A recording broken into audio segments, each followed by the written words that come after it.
রাজিম বিসমিল্লাহির রহমানির রহিম।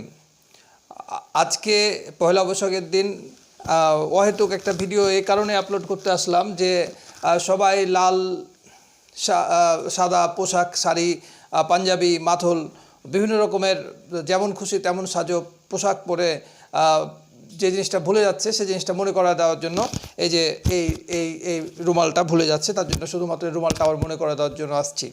তো যাই হোক, আমি একটা ঘটনা শুনলাম যে আজকে যেমন খুশি তেমন সাজো প্রতিযোগিতা একটা অনুষ্ঠিত হয়েছে কোনো একটা প্রতিষ্ঠানে।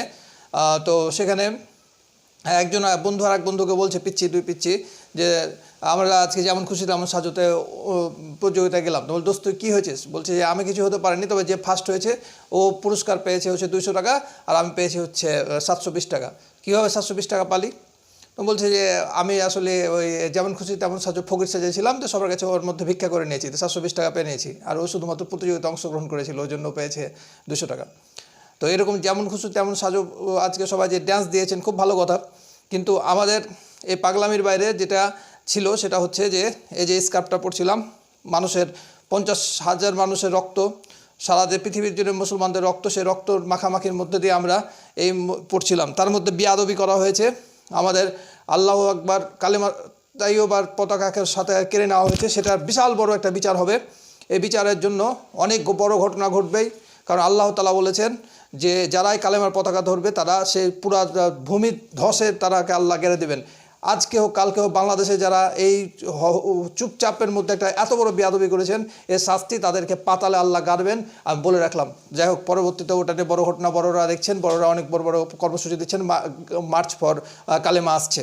আচ্ছা, যাই হোক, সেটা ওনারা দেখবেন, যারা হেফাজত করছেন ইসলামকে তারাই দেখবেন যে কীভাবে কালেমাকে তারা রক্ষা করবেন। না হলে আবার আমরা আমাদের মতো যারা আধুনিক শিক্ষা শিক্ষিত তারা ভেবে দেখবো যে কালেমাকে কীভাবে রক্ষা করা যায়।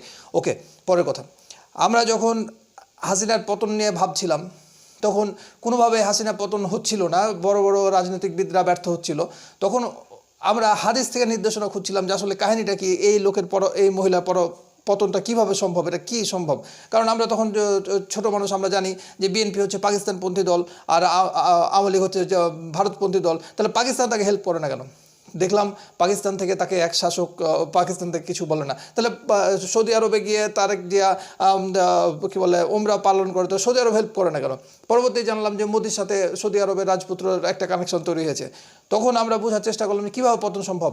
এমন সময় একটা হাদিস পাওয়া গেলো, ইউটিউব ভিডিওতে আমরা দেখলাম, পরবর্তীতে আমরা হাদিসগুলো খুঁজে বের করলাম যে রাসূল বলেছেন 5 জন শাসক একসঙ্গে ভারতবর্ষে আসবে। কারা কারা? তাদের মধ্যে একজন থাকবে, ভারতবর্ষে না পৃথিবীতে আসবেন, কিন্তু ঘটনার প্রেক্ষাপট হবে ভারতবর্ষে একজন মহিলা শাসক আসবেন, যিনি ভারতে একটা ক্ষুদ্র অঞ্চলে শাসন করবেন পূর্ব দিকের। আমরা নিশ্চিতভাবে নিশ্চিত হলাম যেটা শেখ হাসিনা। তারপরে ভারতে একজন শাসক আসবেন যিনি হিন্দু হবেন এবং প্রকাশ্যে বলবেন যে মুসলমানদেরকে কতল করব, মুসলমানদেরকে জবাই করব। আমরা নিশ্চিত হলাম যে নরেন্দ্র মোদী, উনি আরেকজনকে পাওয়া গেল। তারপর ভারতবর্ষে আরেকজন শাসক আসবেন যিনি মুসলমানদের শাসক হবেন, তলে তলে আরেকজনের শাসক হবেন। তখন আমরা ভাবলাম যে মনে হয় ইমরান খান, তাই উনি করছেন না। তখন আমরা এখান থেকে ইমরান খানের বিরুদ্ধে যতবার পেলাম আমরা বাজে কথা বলার চেষ্টা করলাম, আল্লাহর রহমতে ইমরান খানের পতন হলো। কিন্তু এটা কিন্তু ইমরান খান না, ইমরান খান পরে বলছে কথা। আরেকজন আসবে বিশ্বশাসক বলতে আমরা মনে করলাম যে ওই জো বাইডেন, ট্রাম্প কেউ হবে। এটাও কিন্তু পরবর্তী বুঝলাম যে না, এটাও এই পৃথিবীর এই আমাদের ভারতবর্ষের প্রেক্ষাপটে হবে। কারণ তখন শেষ পর্যন্ত আমরা মনে করলাম যে তাহলে রাসূলুল্লাহ সাল্লাল্লাহু আলাইহি ওয়াসাল্লাম বলেছেন তাহলে এই মহিলার পতন হবে কিভাবে? তখন বললো যে এই মহিলার পতন হবে এক দুর্বল বালকের হাত ধরে। দুর্বল বালকের বাড়ি হবে নাটোর, তাকে আমরা চিনব মাহমুদ নামে। তখন আমরা বোঝার চেষ্টা করলাম যে নাটোর থেকে কে আসতে পারে। তো দুর্বল বালক, তাহলে বালকদের হাতে, বাচ্চাদের হাতে হবে। তখন আমরা ছোট ছোট বাচ্চাদেরকে বিভিন্ন ধরনের নৌকা কিংবা ঢাকার নাম পরিবর্তন করো, কিংবা সর্বশেষ কোটা বিরোধী আন্দোলন, বিভিন্নভাবে বাচ্চাদেরকে সামনে আনার চেষ্টা করলো যে হয়তো বা এই বাচ্চাদেরকে সামনে নিয়ে আসলেই বালকটা বাড়ি আসবে। তাই পৃথিবীর ইতিহাসে এরকম কখনো ঘটনা ঘটেনি যে এরকম কিশোরদের হাত দিয়ে একটা পুরা রাজত্ব পতন ঘটেছে, তাও ভারতের মতো একটা এত বিশাল একটা পরাশক্তির রাজত্ব পতন ঘটেছে।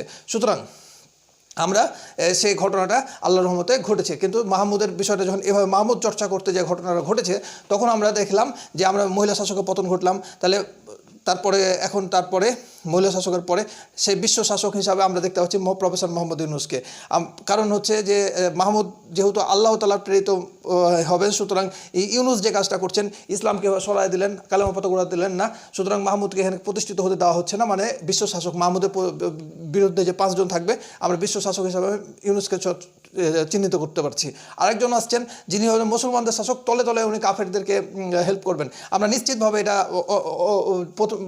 হতে পারেনি, কিন্তু প্রথমে ইমরান খান ভাবছিলাম, কিন্তু পরবর্তী দেখছি যে জামাতের আমির শফিক সাহেব এই কাজটা করছেন। উনি কোনোভাবেই এখানে মানে এই বিশ্ব শাসক ইউনূসের যে মাহমুদ বিরোধী কার্যক্রম চলছে, তিনি পুরোপুরি ওটাকে শেল্টার দিচ্ছেন এবং তিনি কালেমার পতাকার বিরুদ্ধে প্রথম অবস্থান গ্রহণ করেছেন। এবং মোহাম্মদ বিন সালমান নিশ্চিতভাবে ওটা হয়ে গেছে।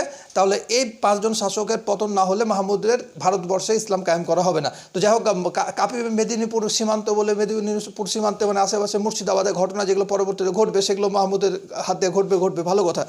কিন্তু এমত অবস্থায় যে জিনিসটা ঘটছে সেটা হলো যে মাহমুদ আরও কিছু কাজ করবে। সেটা হচ্ছে সে ওই সময় পৃথিবী বিশ্বযুদ্ধের মতো ঘটনা ঘটবে এবং সে বড় বড় যুদ্ধের রসদ সরবরাহ করবে। সুতরাং এখান থেকে আমরা ওই মাহমুদ যেভাবে তৈরি করার চেষ্টা করা হয়েছিল, তাহলে এখান থেকে গাজা যুদ্ধের এই যে বড় বড় কিংবা রাশিয়া ইউক্রেন যুদ্ধের মধ্যেও এখান থেকে মাহমুদ হয়ে কিছুটা চর্চা করার বিষয় ছিল। তাই আমরা প্রতিনিয়ত এই প্যালেস্টাইনকে রেখেছিলাম। কিন্তু প্যালেস্টাইনকে এভাবে মানে আজকে প্যালেস্টাইন বন্ধ হয়েছে, আবারও প্যালেস্টাইন মাহমুদরা যদি না নিয়ে আসতে পারে, তাহলে কিন্তু মাহমুদের এই জয় আবারও ওই ফেরত চলে আসবে। সুতরাং মাহমুদকে পুরোপুরি বিজয়ী হতে গেলে যেটা করতে হবে সেটা হচ্ছে তাকে ভারত জয় করতে হবে। মাহমুদ ভারত জয় করেও সেখান থেকে শান্তি পাবে না। তাকে ভারত জয়ের যে ভারতের যারা ছিল রক্ষাকর্তা কিংবা প্রভু ছিল, তারা কিন্তু তাকে সেখান থেকে উচ্ছেদ করার চেষ্টা করবে। মাহমুদ ভারত জয় করার পরে মক্কা যাবে, মক্কা জয় করার পরে সেখান থেকে সে প্যালেস্টাইন বিজয় অর্জন করবে। সুতরাং যেভাবে শেখ হাসিনাকে সরানোর জন্য মাস্টার প্ল্যান করা হয়েছিল মাহমুদ হয়ে, সে একইভাবে প্যালেস্টাইনকে যদি মুক্ত করতে হয়, তাহলে মাহমুদকে মক্কা যেতে হবে, ভারত জয় করে মেদিনীপুর সীমান্ত দিয়ে মুর্শিদাবাদ রক্ষা করা। সুতরাং অনেকগুলো মার্চ কিন্তু সামনে আছে। এই মুহূর্তে গাজার মার্চের সাথে সাথে অতীব গুরুত্বপূর্ণ হলো কালেমার পতাকায় কালেমার পতাকা হস্তক্ষেপ, মানে সার্বভৌমত্ব, মুসলমানদের সার্বভৌমত্ব হাত দিয়েছে যারা, সেই জন্য এটা যেহেতু যারা মিলিটারি অ্যাকশন নেয়নি, মিলিটারি অ্যাকশন আল্লাহ দেখবেন কীভাবে মিলিটারি অ্যাকশন হবে, কিন্তু যেহেতু সিভিলভাবে তারা হাত দিয়েছে, দেখেন সিভিলভাবে সেখানে রাজনৈতিক আন্দোলন ঘটবে এবং মার্চ ফর কালেমা অতীব এত বেশি করতে হবে গোটা পৃথিবী জুড়ে, যেন যারা যারা কালেমার পতাকাতে আঙুল, যারা লজ্জায় যেন পাতালে তাদের মুখ ঢুকে যায়। আসসালামু আলাইকুম রহমতুল্লাহ বারকাতুহু।